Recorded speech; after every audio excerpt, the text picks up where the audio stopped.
Something's happening. Are we live, everybody? Oh, I think we might be. I think we might be too. All right. Yay, we're live. Hooray. Okay, we're hoping that Nana will appear into the screen soon. But welcome everybody to Danger Bang. What I'm hoping we're going to start off with, and this will be fine because then Nana can kind of come into the room, is I'm going to have our authors introduce themselves and talk about their newest release that either has just come out or, in Adriana and Sarah's case, coming out in 2 or 3 days. So Adriana, why don't we start with you? Hello, I'm Adriana Anders, and I write romance that is very emotional, steamy, and sometimes adventurous, as is the case for my soon-to-release, Uncharted, which is out on Tuesday, which is a survival romance, and it is chock full of danger banging. That is absolutely true. KJ? Hello, I'm KJ Charles. I write mostly historical romance, mostly queer romance. It's usually got a healthy amount of danger. In fact, I have badges that say romance with body count because I like both kinds of body count very much. My latest release is Subtle Bloods, which is the third in the Will Darling adventures. So 1920s golden age pulp fiction with criminal conspiracies and people being thrown off high things and under things and all kinds of violence and chaos. So that's fun. Just give the people what they want. That's what I say. That's what I say. Sarah? I'm Sarah MacLean, and I write mostly historicals. I guess I can say that now. I've never said mostly historicals before, but and my next book is Bombshell, which is out on Tuesday, along with Adriana's book. So you can get both two for $2 the next time you go into your bookstore. And I too love a body count. I too love people who like to throw punches and also have fun weapons, historical weapons.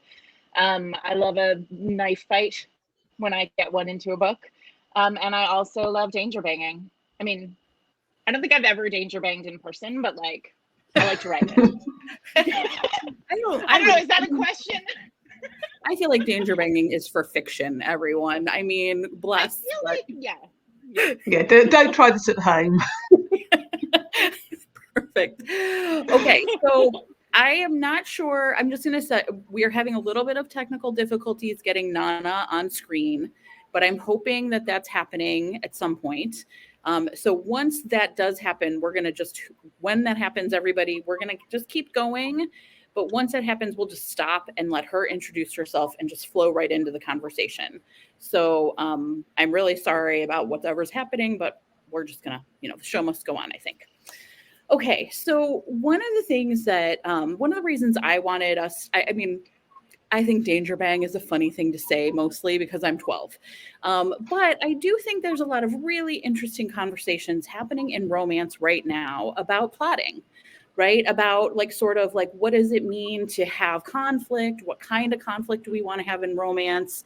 And I think, although I joke about danger bang, I think really it's a bigger conversation I think will be interesting for us to have about the role of conflict and also why big sort of action set pieces or big dramatic set pieces in a romance require some sort of emotional catharsis for the characters and the reader. So one of the things I just was hoping that we could all sort of talk about, and I don't really have, I have questions, but you all are experts, is what do you see the role of conflict is in romance right now? And what is the appeal of writing a story that has such high external tension? And how does that play out for you when you're plotting? So that's 8 questions, but that's how I roll. Anybody want to start? KJ, you. Yep. Well, for me, and especially in the trilogy I've just written, the exciting thing about the internal conflict, and I bet everyone will agree here, is how it works with the internal conflict, basically. It's when you've got a relationship that's got problems anyway, and then you put it under this massive external stresses, it's wonderful to see what bubbles up. You put carbon under stress, maybe you get a diamond, or maybe you just get a mess on the floor, kind of thing. So it's really playing with that. It's seeing that if your love interest tends to be, for example, secretive and untrustworthy in the good times, what's he going to be like when the stakes are much higher? Will he come through? Will an apparently bad characteristic turn into a useful characteristic? Oh, hey, Nana. Perfect. So yeah, that's. Should we stop and bring Nana in? Stopping at Nana on board, and then we're going to continue on. Yay! Sorry about that, Nana. That's okay. That's fine. These things happen. Hi, everyone. It's good to see everybody. So tell us about your kind of latest release, and then we're going to talk about danger banging. Oh, yes. My latest release, hold on, let me just memory bank it back. Yes, so I just released a duet with Kobo, 2 Kobo originals. I know Sarah's going to be like, spies, but my spy duet with Kobo. So the spy in 3B and the assassin in 5F. And the premise behind that was, what if 2 undercover spies sort of meet on a dating app and don't know the other's a spy, and and then they still have to go on missions but also fall in love. And so that was really fun and I loved it. So those are out now on Kobo exclusively, and there's audio as well, which makes it even better. So fun. So what we were talking about, and I'm going to kind of review quickly and then give it back to KJ, is when, why do we have such high external conflict books? What's the appeal? And what KJ sort of started to say, and was of course brilliant, I'm going to summarize quickly, was the interesting thing about high external conflict is what it tells us about the internal conflict, right? Mm-hmm. So I don't know if you were done, KJ, but we can sort of pick up from there if you had more. Okay. Yeah, carry on. So Adriana, your last 2 books are a lot of external conflict, right? So how do you manage? One thing I think people want to know is how do you manage the 2, right? How do you know, okay, it's time for them to take a break and bang it out? Yeah, well, first of all, I'm thinking a lot about how difficult it is to find true conflict in contemporary romance. And I am so overawed by authors who manage to negotiate those bits of conflict and the misunderstandings. And there have been a few books recently that have just done that so beautifully. I am an extremely straightforward person, and I have a really hard time writing characters who are not.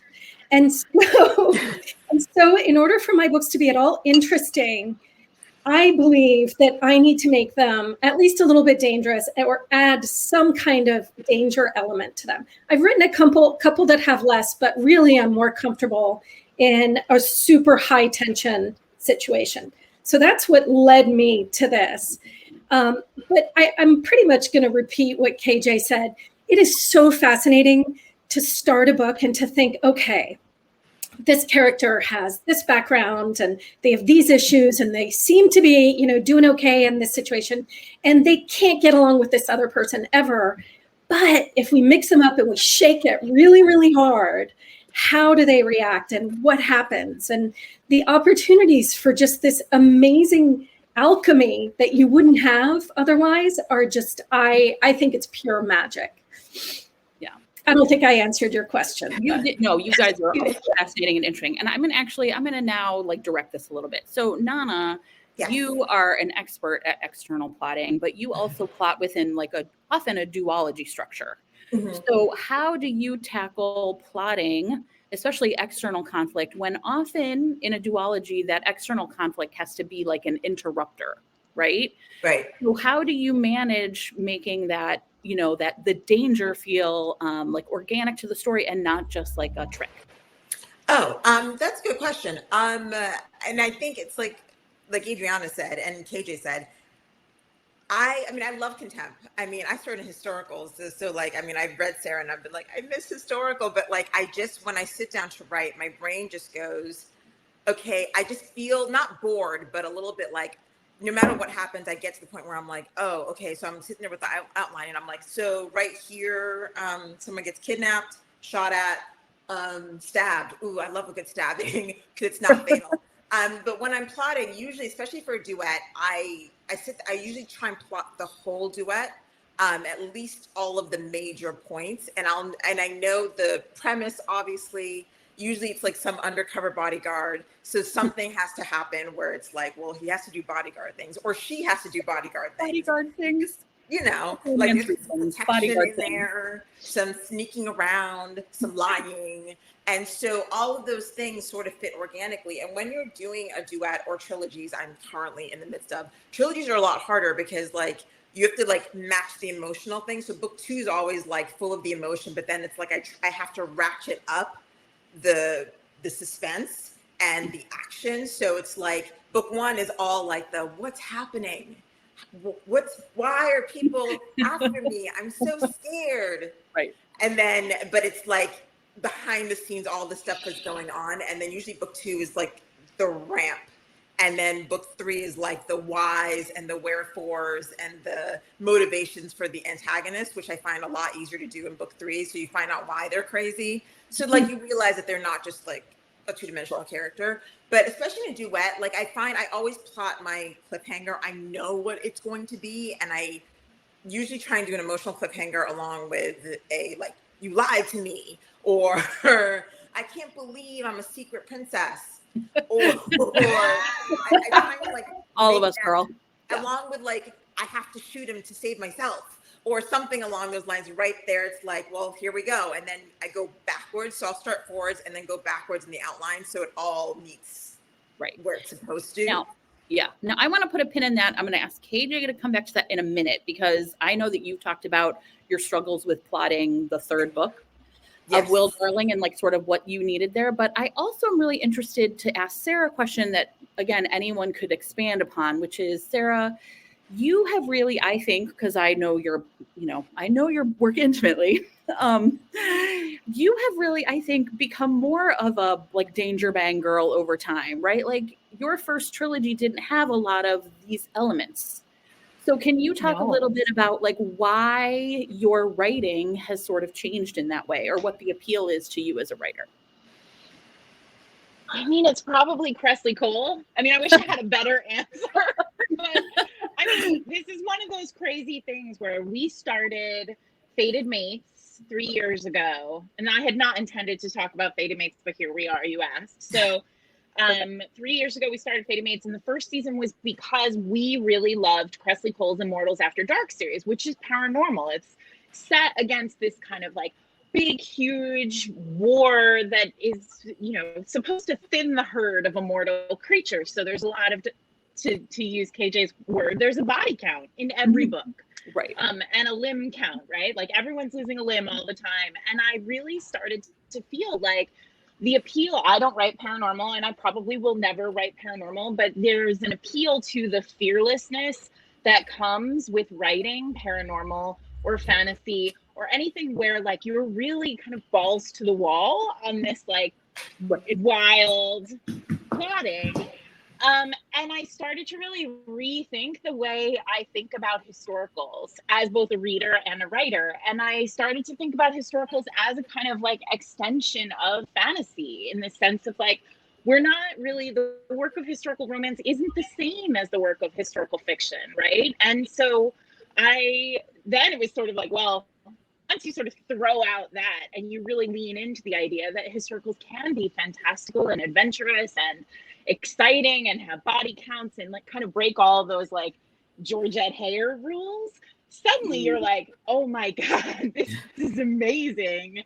And then you can just write whatever you want, as long as, I mean, the plausibility becomes about, telling these big stories with these supremely extra characters. And I love, beautiful people blowing stuff up. And yes. So why can't I write that in, 1840? I can't. They had explosives, so let's do it. Say more about that, KJ, because I'm sure as a historical writer, like one of the pressures is always like historical accuracy or whatever, right? So people kill the hell out of each other in the past. Right? And they died so easily. Yeah. Look, in the past, I swear to you, the Victorians invented a pistol with a knife on top, so you could shoot someone and stab them at the same time. I'm here. Don't talk to me about the parts of being nice. Yeah, right. I actually, one of my former students, and I will tweet about this when I'm done, has a podcast called like, I think Death and Her Maiden, something like that, where they essentially go back through time and talk about how people killed each other. And there's one about the Victorians. And I was like, I really think that historical listeners would benefit from remembering that, you know, people have been killed. 14th century Oxford had a higher murder rate than 1980s New York. Wow. What? Yeah. That's amazing. Yeah. And 14th century Oxford wasn't even very big.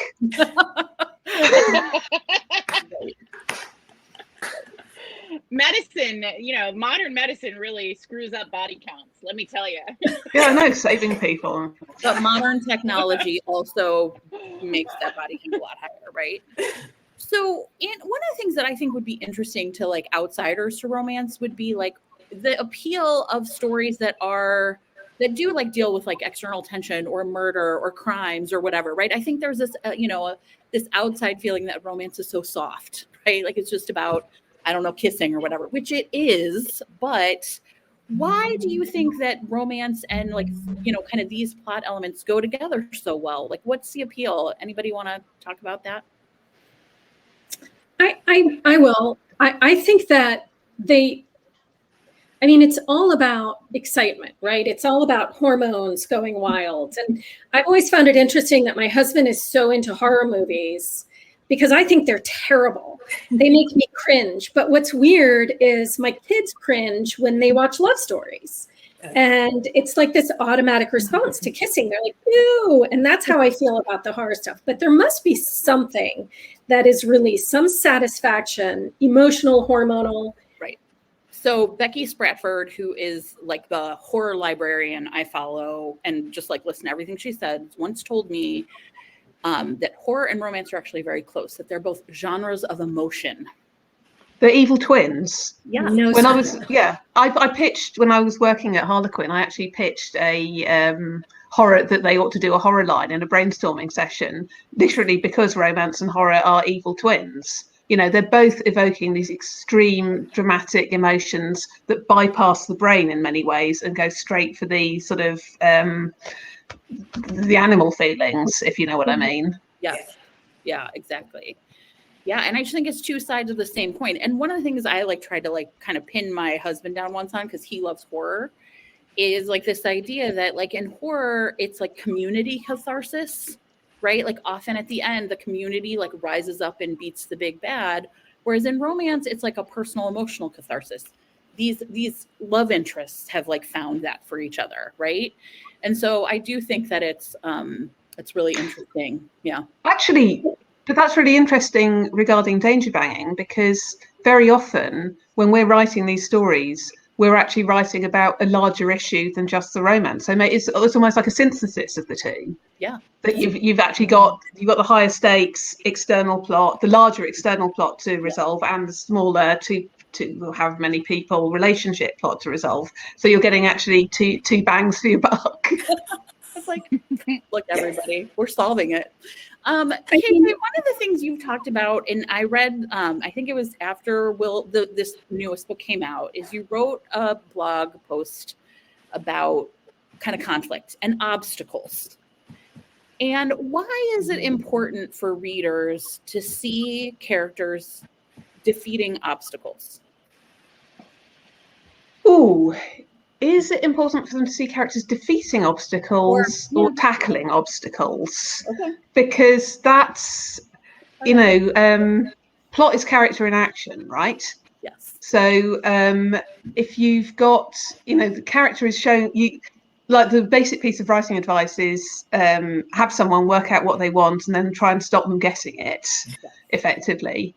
So that's what we're doing here when we're trying to stop the protagonist having their easy ride and their happy ever after that they would naturally have with this great person, and putting the obstacles in the way and seeing how they surmount them and seeing how they tackle them and seeing how they handle, extreme situations personally, but on the larger scale. The book I was really thinking about when I was thinking about this session I'm going to assume that everyone's read An Extraordinary Union, because if you haven't, you really should have. But sort of slight spoiler coming. But in An Extraordinary Union, which is obviously set during the Civil War, and the heroine is a spy, and she and her love interest are escaping from the Confederates, isn't it? The Confederate, the racist. And they're in a boat, and he falls overboard. And she considers stopping the boat, and she doesn't, because she thinks he's going to die. But nevertheless, the mission they're on is so important. The number of other lives that have to be saved is so important that she's going to ruin her own life for the sake of the mission. And that's the moment that she becomes the most incredible heroine I have ever read. Yeah. Because she does the right thing, and it makes her a better. And it's not the romance thing to do, but by God, it's the heroine thing to do. Right. And that's the kind of pressure I'm talking about. Yeah. You're putting people on these incredible things, and then of course, he's got to come to terms with the fact that she made that choice, and you see what kind of man he is when he understands that she made that choice, and so on. That's a great example. Sarah, you say something very similar a lot, which is, why can't they be together right now? It literally is taped to my wall. Why can't they be together right now? So how does that inform your rating of conflict or danger or whatever? I mean, I think about this question. I mean, there's a reason why it's taped to my wall, and that's because I think about this question every time I finish a scene. I mean, I think to myself, like, what is the thing that is keeping them apart right now? Because for me, it feels like the whole work of the romance, the happily ever after comes at the end, because you have to believe that, they've been through enough that they get to the end, and we are committed to them being able to face obstacles, overcome obstacles, and, mainly just stand together as partners, right? For the rest of their time together beyond the book. And so for me, every scene is about making sure that there is something keeping them separate. And sometimes it's a huge thing, right? Like Sandra Brown says, if your hero is a firefighter, your heroine has to be an arsonist. And I love that phrase. Right. But that's not, and I often, when I come up with the idea of a new book, I think about that phrase, and I think what's the firefighter arsonist match here? Because I really like huge, big conflict, enemies to lovers, these two people cannot possibly succeed. But that's the way I write, right? That's not the rule for all romances, but the rule for all romances is a little bit well, why am I watching if they're two very decent people being decent to each other and not facing any obstacles, why am I watching it? Why am I reading it? It feels like it doesn't necessarily propel the pages forward, and suddenly all of a sudden you have to be a significantly better writer than I think I am, frankly. So Nana, this is really interesting, right? So is this something that you think about as well? Especially if you're plotting longer, right? Multiple books. How does, and you talked about, I love this, I think we all have, an emotional kind of impediment versus an external one. So how do you manage those? Is this also sort of a guiding principle? How do I stop them from getting what they want? Yeah, I mean, but that's the guiding principle of all romance, because it's a 30-minute show. If it's they meet, they fall in love, they bang, and then happily ever after, they're off doing whatever they want to do. And I think that for anyone who writes elements of suspense anyway, we're bored by that. We're but shouldn't someone shoot them now? So when I'm plotting for longer, I'm usually dealing with overarching, I have my overall arc across the books. It's some royal intrigue about why there are these illegitimate children who now get access to claim the throne. And so I'm taking care of that arc. But then also when I'm looking at the characters, I'm well, what are these two characters going to do, to really against that arc? What are they doing that they don't even know about the arc? So what are they doing that is going to impede the arc? And then I pick characteristics. I also pick who they are as people. I plot with Enneagrams. And so I'm usually I'll pick someone who's going to be the antithesis to that story arc getting completed. Someone who's I don't want to be king. Oh, gross. And so he'll do everything in his power to not get that thing. And so then I have to solve that problem as they go. And the heroine will have to help along the way. And then, so, I mean, for the longer part, you're taking them through that emotional journey, which I also plot that, but it's usually, and then it's like, whenever it's like, okay, everything looks good emotionally, I'm like, great, now they get kidnapped or someone shoots at them. And then the moment that like they stop getting shot at and they bang and everything's great, then I like toss in an emotional thing that's like, but then why can't they just be in love? And then I twist it. And you have to keep twisting it. And especially when you're coming up to cliffhangers, you have to, like, I always sit and I'm like, what's the worst thing that could happen? Like, honestly, what's the worst? Let's do it. Because, like, everyone knows it's a cliffhanger. So, Yeah. but in the Spy in 3B, I sat there and I looked at it and I was like, you have two spies for competing spy organizations. What is the worst thing that I could do to them right now? The worst. And then right before that, I give them like a picture of like the best thing that it could look like. And then I ruin their world. So evil. Adriana, I have a question for you, because one of the things so if everyone has not read Uncharted and Whiteout, which is right, one of my favorites. One of the things that's really interesting about, I'm like a little echoey, sorry everybody, is you have a big bad that's essentially a multinational pharmaceutical company, which is on brand for who is the big bad in our world. But how do you make, like you have to really humanize like a villain in this case in romance. So in book 1, it's sort of this like mean old lady. And in book 2, it's this like amazing tracker. Why is that an important part in romance to have like a human villain, even in the face of like a corporate villain? The problem with cardboard, one-dimensional characters is they're just not believable. And I think it's that simple. I think if we can't a little bit understand what's happening, at least in the villain's mind, we can't get on board with the story. At least I can't. And I'm trying to think of an example, but I have terrible recall. For me, it was important that the overarching villain be, I'm not going to call it entirely realistic. I know that there's a Bondish aspect to that whole portion of the book. But these are things that I firmly believe in. And so I think it's important for me to use examples that could almost be feasible. But behind it, making that character realistic makes it, I think, more frightening, more real. And it's important to me to be able to put myself into the skin of all my characters. Otherwise, I have a hard time writing them. The villain in book 1, the mean old lady villain, has reasons for doing what she's doing that are, to me, extremely relatable. And to me, that was important because she's going to come back and we're going to learn more about them. And, being able to relate by the last book, being able to understand, I think it's going to make it a lot harder for the ending to happen. So maybe I'm just giving myself a challenge of, how am I going to make her comeuppance happen? And I know kind of what's going to happen, but, it's going to be hard for me because I quite like her in a way, even though she's absolutely horrible. I like all of my villains, and it's very difficult for me to keep them evil. Yeah. Well, I want them to live in a time where we've humanized a lot of anti-heroes. And go ahead, KJ. Well, I was just actually reflecting that I did a trilogy with the same characters, a fantasy trilogy with Lord Crane and Stephen Day.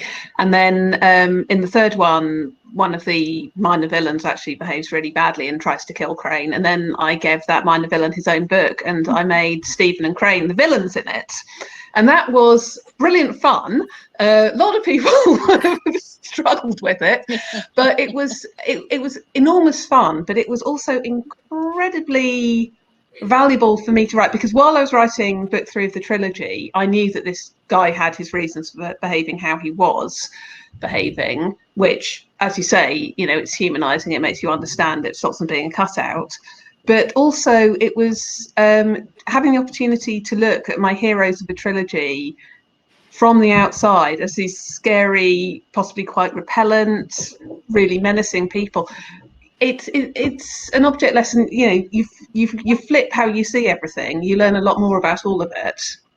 Was that Jackdaw? Someone in the That was Jackdaw, yes. People want that title. Well, I think it really, and then we'll have But Sarah that talk feels about like it. Go ahead, Sarah. Yeah. I'm sorry, I was just going to say that. Well, and it feels like it's a real cornerstone of, it's written into romance DNA that villains often are on, they're certainly on the table as future heroes. Rarely are they future heroines. And I think that's a whole separate conversation of like why gender gets into the mix there. But I mean, surprising no one who's ever read one of my series, like there's always the villain from, you know, the prior books is usually the big book at the end of the series, because I really like that. I like flipping the script. I also think it is, like Adriana said, a real challenge. I get bored when I write sometimes, and it's because I want to sort of challenge myself to turn the ship around or do whatever. And so I really like writing absolutely, you know, abominable characters who have to turn the ship around.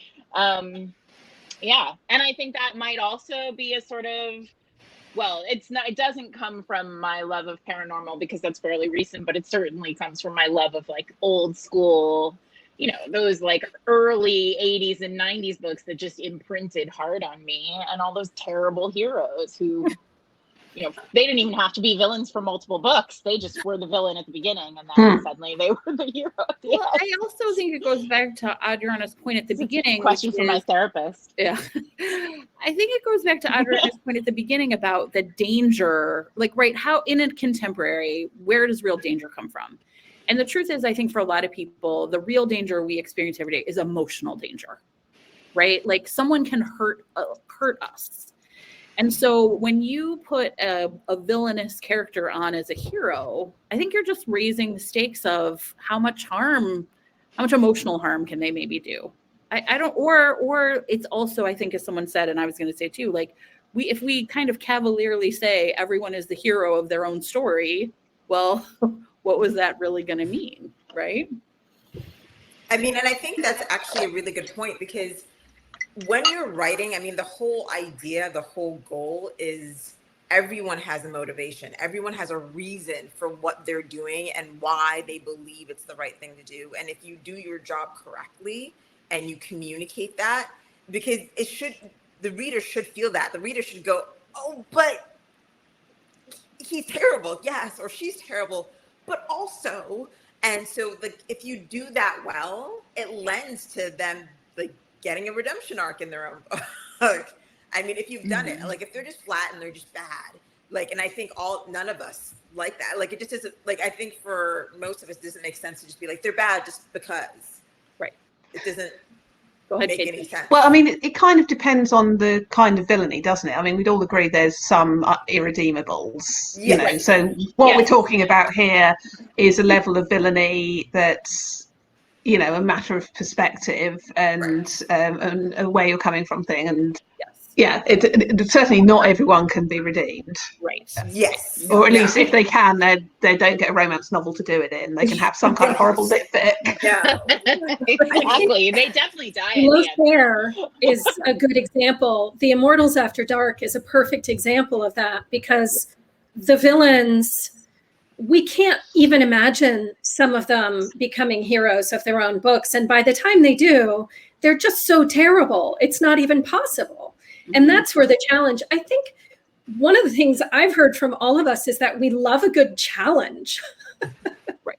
Yeah, right. And I think the what if is the most exciting, the blank page and the what if. I remember watching Romancing the Stone when I was a kid. Nice. And just, you know, silly as can be, and so many issues with that movie. But I remember the what if of getting them together, and they were such opposites. And I remember the scene where they were naked, smashed together on the bed. I don't know if you guys remember that scene. Listen, I was like, yes, you could see her tits. Yeah.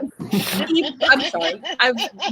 It's really imprinted hard. He pulls the map out of the bag, right? So there's a moment where he is a lover, but also a deceiver. Yes. Yeah. It's a perfect, and to me, writing Uncharted, which is not at all a rom-com, so don't get any ideas, don't get any wrong ideas, but that smashing their bodies, like I just wanted to put my characters in positions where they were required to do so and to see what happens. And it's so, basic. Yeah. So I guess now, like, I should follow, the promise of the actual premise of this whole thing is we would talk about, I'm like, I get to do what I want, everybody, is we would talk about like danger banging, like literally like that cathartic moment. In a comedy, like, right, in a comedy, it can't be straight comedy. Like you have to have moments of sadness or pathos to highlight those. So how, as an author, do you actually handle the plotting of knowing like this is a moment where we need to like release some of this tension? Ooh. I think so I think it's an arc thing, it's an up and down thing.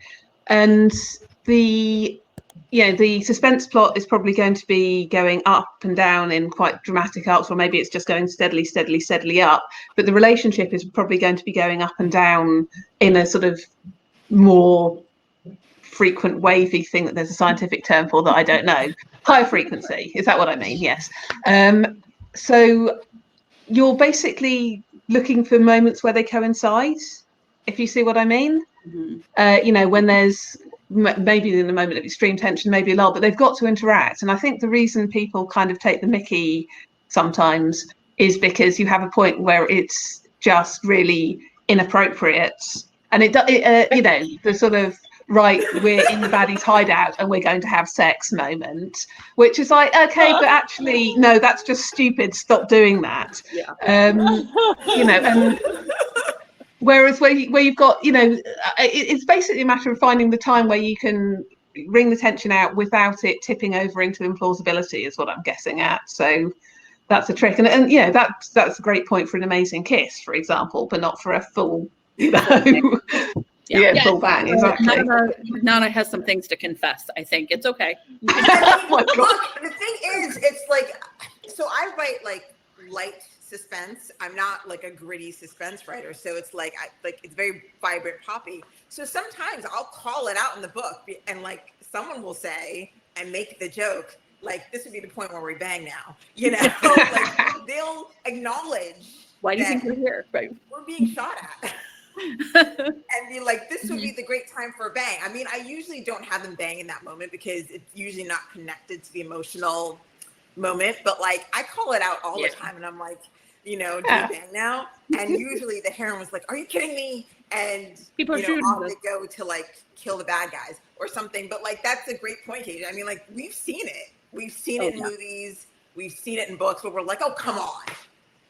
Just not now, guys. Pay attention. Focus. Sarah, go ahead. Wait, can I just say so? But I want to talk about Adriana's last book, not Uncharted, Whiteout, because in that one, I mean, there are multiple villains in that one, but there's a magnificent danger bang that basically has to do with like, we're gonna die.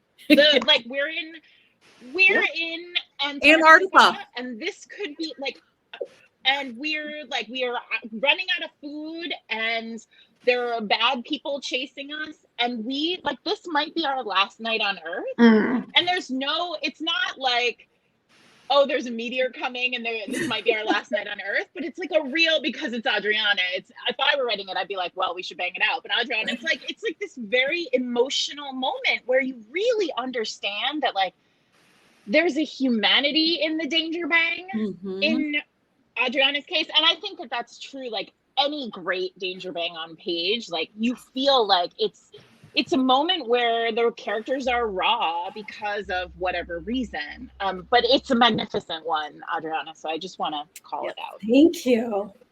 Last chance danger bang. Right. Yeah, no, that's true. That's very true. Yeah.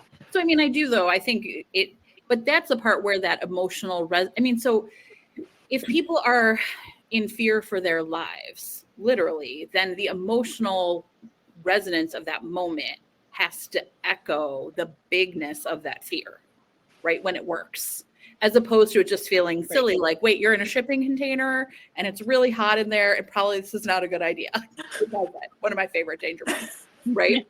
So that's from Kidnapped by Kinky Bank Robbers, in case anybody wants to know. Fine, I'm a simple woman. So that's the part that I think is really interesting about the danger bang, is the emotional resonance of it, right? So in your because also wait, I have one thing to add. Also, because they're not going to die tomorrow, right? So in a romance novel, we know that. We don't know that always, certainly not in movies, but in romance novels, we know they're not going to die. These two are going to live happily ever after. So also it adds the level of like, oh shit, what happens when they don't die? And now the danger bangs. Yes. There's always repercussions to the danger bang. There's always absolutely. that, like, because like it's somewhere in the middle of the book, so like they haven't worked out all their emotional stuff yet. So then it's like it's messy. That happened. Yeah, and he splurged some truth that you wouldn't have said if you'd known that you're going to be here in 24 hours' time, and now you're really regretting it. And then you have to deal with those things. And now everything's terrible. Well, and I think again it goes back to like I like messy characters, right? I like people who, you know, are you know, I think I understand the sort of like, why don't they just talk? But like, I sometimes don't talk about my real feelings with my husband. That's a secret.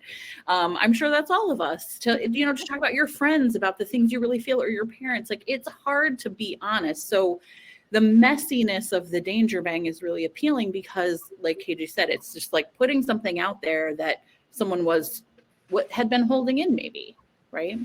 And then you have to deal with it.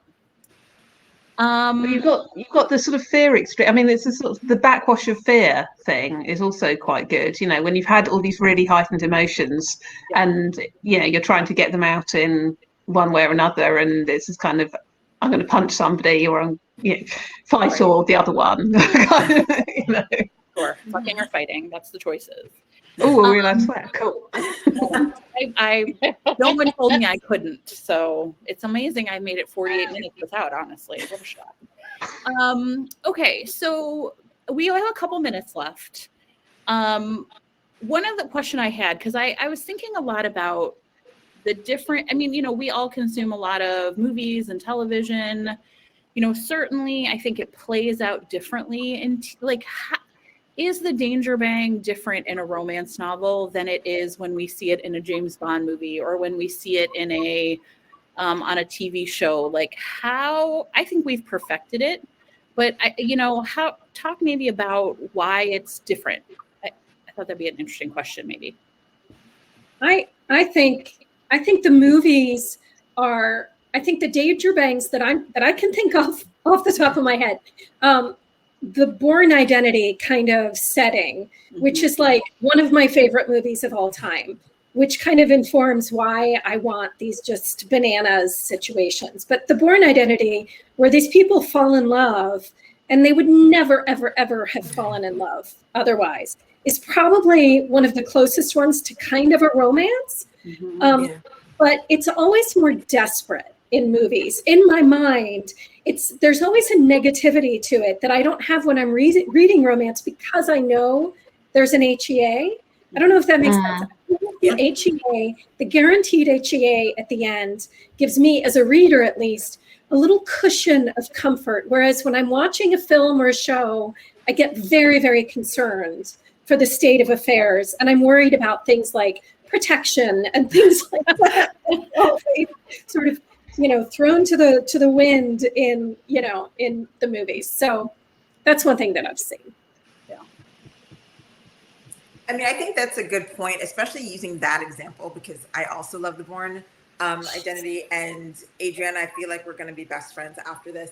But using that as an example, I mean, I think that's great, because when we watch the movies, we know we're not guaranteed happiness. And since most of these movies, especially if they're fun danger, are written by and for men, and so they are not taking our romance feelings into consideration, and so they don't really handle that, like, that need to, like, be like, yes, bad things are happening. I mean, Treadstone is a whole effed up situation, right? But like, they're gonna be okay, probably. And we don't get that like hit of like that, and it's that fuzzy oxytocin hit that like we're waiting for, that we're like, but wait, it's not coming. And so, and Born, we're like, we get the relief of like they survived, but you're like, are they could die. For real. Whereas like most of us were like, it's unlikely we're going to kill two of the main characters. Like it's, I mean, there's people who've done it that you're like, what? But like it's very unlikely, and that's not the point of it. So I think that the stakes like of people actually die. The one show I think that you didn't think that the main character, well, there were many love interests, but Covert Affairs, like you're like, well, they're not going to kill her. That's silly. Okay. You know, but like, so the stakes weren't as high. So I don't think you were as like, oh my God, as you're watching it. But like, I'm trying to think of movies. I think Born is probably the best one, because you're like, oh, there's romance, it's real romance. Yeah. They don't belong together. They're wrong for each other, but yay, romance. And then you're like, please don't let her die. Yeah. And then they mess it up for us. But yes, I was quite. like, what do you mean? But we've been rewatching a lot of the Bond movies recently, and we watched The Living Daylights, you know, the first Timothy Dalton one, and it's extraordinary because it feels like a Bond movie. It's got the beats of a Bond movie, but it feels like it was written by someone who actually likes romance. It feels like a romance, and it actually feels like it's going to have a happy ever after. You actually watch The Living Daylights and you believe that James Bond and the cellist are going to go off and live happily ever after. And obviously they can't, because it's a Bond. But, you know, everything about that film... James Bond, happy ever after. But, you know, it is actually, if you watch it again, it feels like a proper romance movie with thriller. It's extraordinary. And it's completely different to basically all the other Bond movies. And I've no idea how or why that happened, but I would just commend it to you. Well, I kind of felt that way in, was it Casino Royale, where he has a real relationship with a woman. Mm-hmm. But then, you know, like we were saying in the chat, often it just is a harbinger of her death. Because we know James Bond is going to have the... We know James Bond is a loner, and James Bond is James Bond.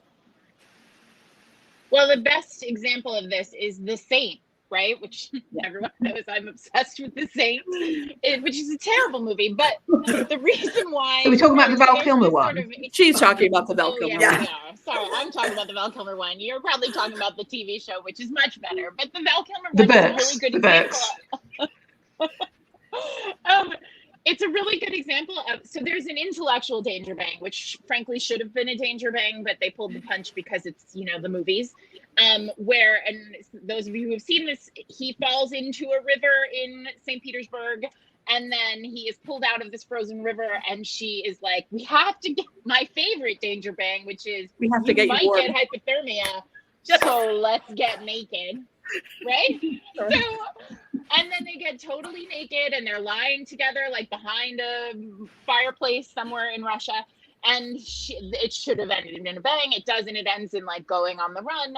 But this movie, originally, the first version of this movie, she dies. She has like a heart problem through the whole movie. And she literally dies at the end. And then they showed it to test audiences. And test audiences were like, no, absolutely not. This is terrible. So they reshot the whole end, which just, I mean, like now that you know that, or anytime you will watch this movie, you know, 10 or 12 times a year, if you're me, you will be like, this is a terrible ending. So funny. But the point is, like, she literally was dead. And then test audiences were like, she can't die because it's so romantic. Yeah. And then they fixed it, but it was bad because it was, you know, men writing. Well, did you know? Go ahead, CJ. Go ahead. Sorry. Yeah. Go ahead. Just to note, Sarah, but in the original very, very long series of the Saint books, he's actually pretty much monogamously in love with the same woman throughout, and she's a bit of a heroine herself. It's a thing that goes completely unacknowledged. But just so you know, you're probably picking up that he is actually a proper romance hero, like the Saint is a romance hero. It is going to be remade. It is. There it is. And now Regé Jean Page is going to be the new Saint, so I have high hopes for them to not ruin it. I know. It's a gift to you, KJ. Oh, well, now my day's improved. I think one of the things that I think about a lot in terms of like movies versus books is in a romance, all of the action is secondary to like our romance plot, which is what we're in it for, right? The emotional outcome of the danger bang is more important to us than like the bang itself. And I think that that's how it is. That's why it's just different in movies, because in movies, it's just like it's a plot device to get us closer to killing her. And so it just seems really different. But I do think, I love a good danger bang, but I also love plot. I love plot. I love what KJ said about plot is character in action. And I think that it's just a thing where, like, I love to read a book where characters are really doing things and experiencing things and figuring out how to tackle those problems.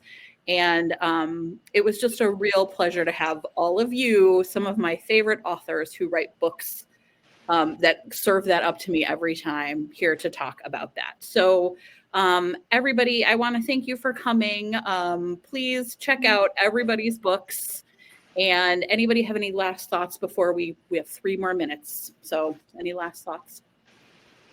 KJ has notes, so I didn't know if there's anything you didn't get. I do have notes. I'm a spod.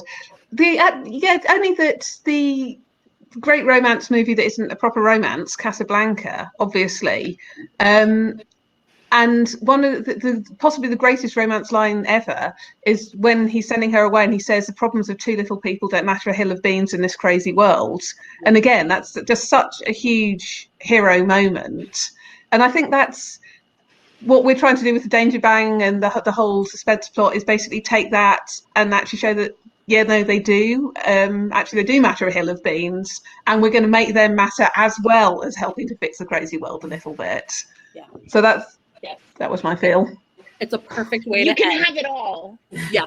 Yes, we can. Thank you so much to everyone who is here. Thank you so much to these amazing authors. Please buy their books and have a Thanks great to 57th rest of the Street day. Books. Yes, and thank you to your personal local bookstore. Thank you very much. Street Books for being our host, or however it works, and to Billy, who has done an amazing job organizing Bookstore Romance Day for all of us. Thank you so much to everyone. Have a great rest of the day. Excellent. Cheers. Right. And I think Billy turns us off, so I'm not sure how that happens, but everybody, thank you so much. You might just be able to also leave everyone. I have no idea. I'm not sure how. Yeah, maybe up at the top. Oh. Okay. All right. Bye.